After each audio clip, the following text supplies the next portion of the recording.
সর্বশেষ যে ব্যক্তি জাহান্নাম থেকে মুক্তি লাভ করবে তাকে আল্লাহ পাক বলবেন, ফেরেশতাদেরকে বলবেন, ও আমার ফেরেশতারা, আমার এই বান্দাকে জান্নাত এবং জাহান্নামের মাঝখানে রেখে দাও।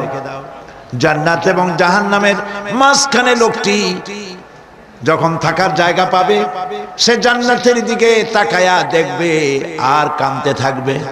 আল্লাহ পাক জিজ্ঞেস করবেন, বান্দারে, যুগের পর যুগ ধরে জাহান্নামে কেঁদেছো, আমি রব্বুল আলামিন জাহান্নাম মাফ করে দিয়া জান্নাত জাহান্নামের মাঝখানে রেখে দিয়েছি, আযাব থেকে তো বেঁচে গেছো, এখন কান্দো কেন? লোকটি বলবে, রব্বুল আলামিন কান্দি এই কারণে, জাহান্নাম থেকে মাফ করেছো, তোমার শুকরিয়া আদায় করি। জান্নাত তো আমার কপালে নাই, কিসমতে নাই, কিন্তু জান্নাত আমি এখান থেকে দেখতে পাচ্ছি। জান্নাতের সুঘ্রাণ আমার নাকে আসতেছে, কপালে নাই যাওয়ার। আমি কাঁদি এই জন্য, তুমি যদি মেহেরবানি করে আমাকে জান্নাতের দরজার কাছে একটু দাঁড় করায় দিতা, প্রাণ ভরে তোমার জান্নাতের দৃশ্যটা একটু দেখতাম। আল্লাহ পাক তার আরজি পূরণ করবেন, বলবেন যাও, ফেরেশতাদের বলবেন এর জান্নাতের দরজার কাছে দাঁড় করায় দাও। জান্নাতের দরজার কাছে দাঁড়িয়ে লোকটি আবার কান্না শুরু করবে। আল্লাহ পাক প্রশ্ন করবেন, এবার কান্দো কেন? লোকটি বলবে, রব্বুল আলামিন কান্দি এই কারণে, জান্নাতের এই দরজায় দাঁড়ায়া জান্নাতের অফুরন্ত নেয়ামত কিছুই ভালো করে দেখা যায় না, শুধু অল্প জায়গা দেখি। যদি তুমি আমারে দয়া করে জান্নাতের মাঝখানে দাঁড় করায় দিতা, চতুর্দিকে তাকায়া তাকায়া দেখা কলিজারে ঠান্ডা বানাইতাম।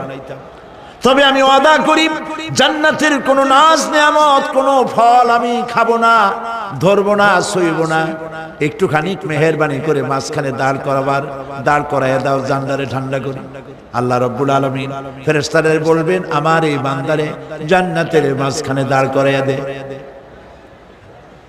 আল্লাহর নবী বলেন, জান্নাতের মাঝখানে দাঁড়িয়ে লোকটি আগের চাইতে আরো জোরে চিৎকার মেরে কাঁদতে থাকবে।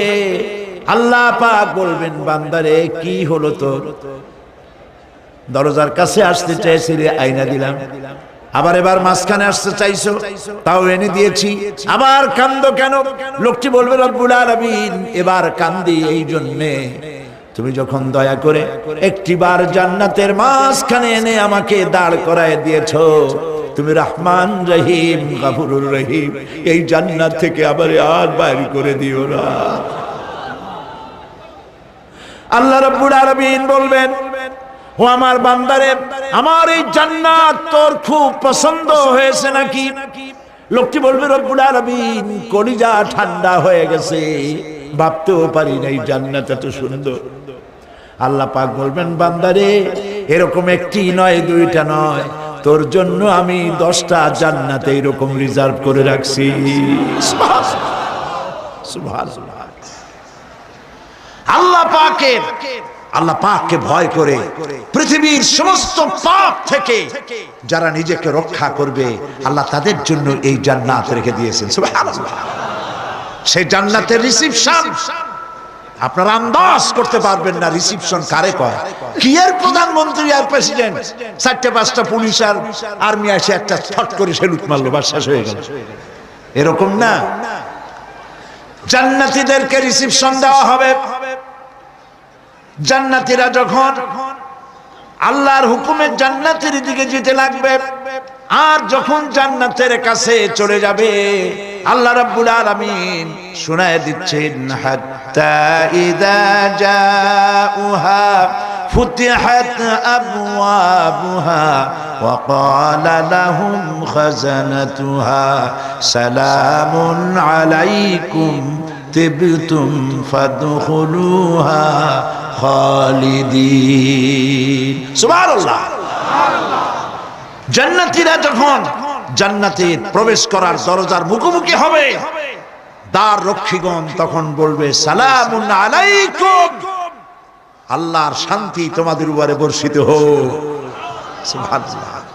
দুনিয়ার টাটকা টাটকা সুখগুলি 2 পা দিয়ে ঠেলে দিয়েছো, টাটকা সুখগুলি গ্রহণ করো নাই, হারাম খাও নাই, আল্লাহর দ্বীন কায়েমের জন্য রক্ত দিয়েছো, জীবন দিয়েছো, কষ্ট করেছো, আল্লাহকে ভয় করেছো, আমাদের সালাম গ্রহণ করো, জান্নাতের মধ্যে ঢুকে যাও চিরকালের জন্য। সুবহানাল্লাহ।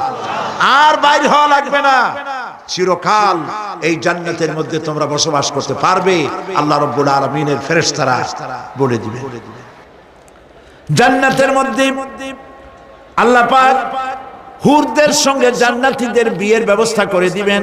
কোরআনে কারিমে আল্লাহ পাক বলেন, মুত্তাকিনা আলা সুরুজিম মাসফুফাতিন ওয়া যাওয়াজনাহুম বিহুরিন ঈন। সামনাসামনি ভাবে সাজানো সারি সারি আসন সমূহের উপর তারা ঠেস লাগায় বসে থাকবে, আর আল্লাহ রাব্বুল আলামিন হুরদের সাথে জান্নাতীদের বিয়ের ব্যবস্থা করে দিবেন।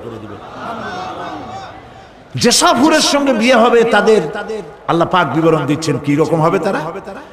লাম ইয়াতমিসহুন্না ইনসুন ওয়ালা জান। এর পূর্বে জিন এবং ইনসান এদেরকে কেউ স্পর্শ করেনি। কি রকম তারা?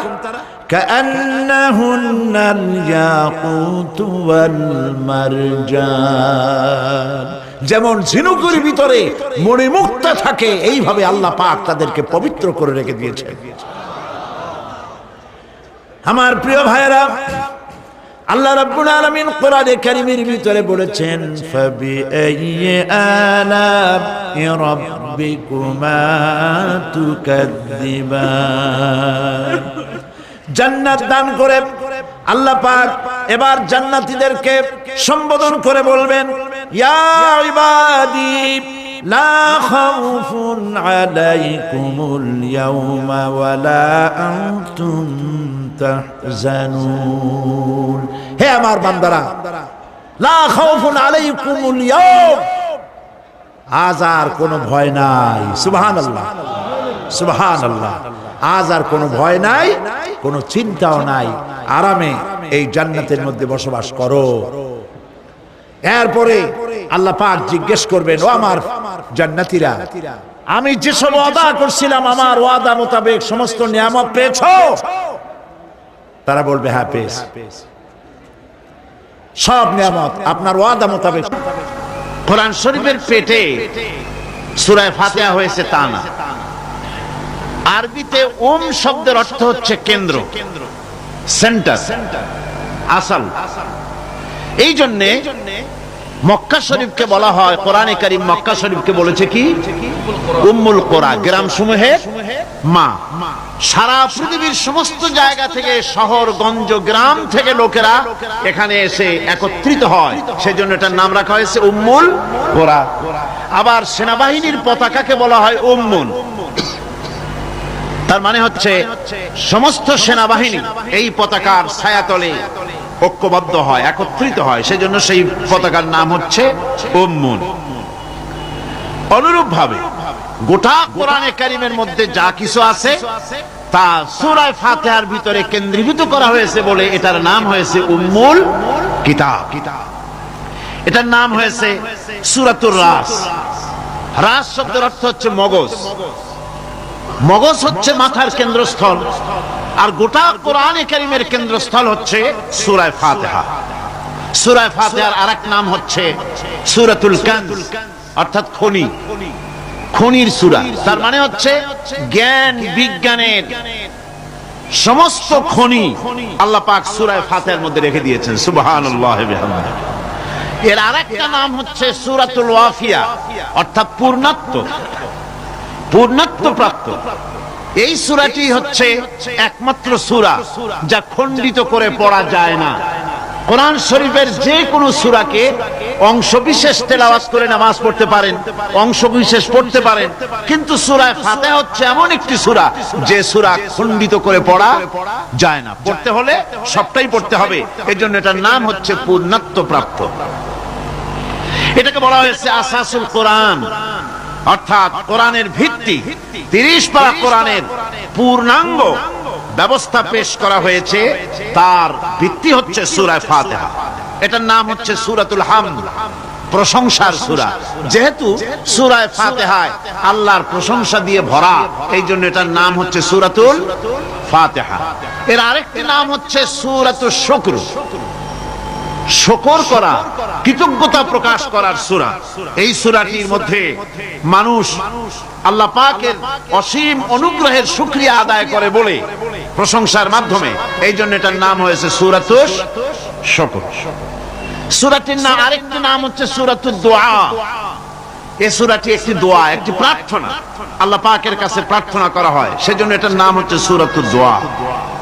এর আরেকটি নাম হচ্ছে সূরাতুস সুআল, অর্থাৎ কামনা করার সূরা, আল্লাহর কাছে চাওয়ার সূরা। এই সূরায় অনেক কিছু আছে যা আল্লাহর কাছে চাওয়া হয়। এই সূরাটি, এর আরেকটি নাম হচ্ছে সূরাতুশ শিফা, অর্থাৎ প্রতিষেধক, রোগ ব্যাধি ইত্যাদি মুক্ত হওয়ার জন্য। সূরা ফাতিহা আপনারা আল্লাহর ওলিদের কাছে, ওলামাদের কাছে যে যান, পানি নিয়ে, তেল নিয়ে, কালো জিরা নিয়ে, ওনারা যা পড়ে ফু দেন, সেই গোপন কথাটা বলে দেই, সেটা হচ্ছে সূরা ফাতিহা। সূরা ফাতিহা কোন কোন কিতাবে মুফাসসিরিন ইকরাম লিখেছেন, মুহাদ্দিসিনরা লিখেছেন যে দুরারোগ্য ব্যাধি, কোন ওষুধ ভালো হচ্ছে না, প্রতিদিন 40 বার করে সূরা ফাতিহা পড়ে পানিতে দম করে ফজরের পরে 41 দিন যদি এভাবে সেবন করে, সেই দম করা পানি দুরারোগ্য ব্যাধিও আল্লাহ পাক ভালো করে দিবেন। সুবহানাল্লাহ বিহামদি। এটা হচ্ছে সূরাতুশ শিফা। এটাকে বলা হয় সূরাতুস সালাত। নামাজ হবেই না সূরা ফাতিহা ছাড়া, নামাজ সূরা ফাতিহা ছাড়া হবে না।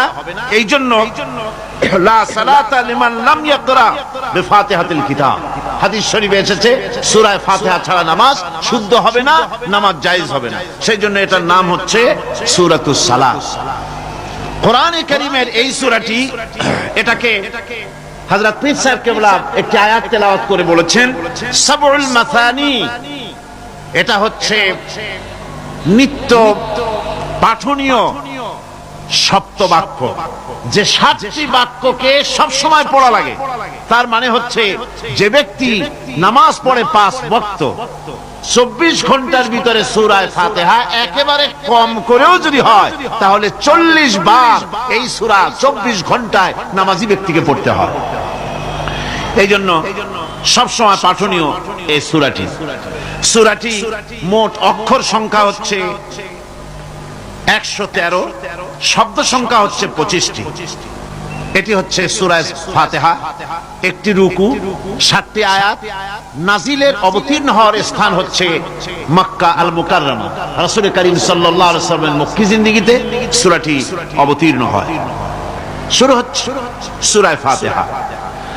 আলহামদুলিল্লাহি রাব্বিল আলামিন।